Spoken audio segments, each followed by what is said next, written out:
Pantay, sabay-sabay, kaming kamay.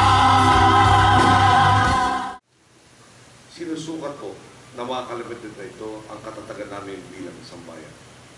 Tila ba ilang ulit na sinubok ipagkait sa amin ang abot kamay na naming kapayapaan, kaunlaran at magandang kinabukasan. Pero mapanood man ng trahedya, hindi natitinag ang Pilipino. Hinangaan ng buong mundo ang pambihirang patag na loob, tibay ng pagkakaisa at lalim ng aming pananampalataya. Umugod kami ng lakas sa pananalig sa iyong pag-ibig at kalooban. Panatag namin hinaharap ang anumang pagsubok. Hindi kailanman sumusuko at nawawalan ng pag-asa dahil alam naming nariyan kayo, hindi nawawala sa aming tabi.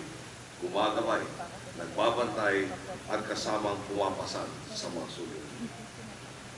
Patuloy naman po namin ipinagdarasal ang kaligtasan ng aming kapwa, ang pagbangon ng mga pamilyang pansamantalang pinanuhod ng kalamidad, lalo na ang mga naulila ng kanilang mga mahal sa buhay.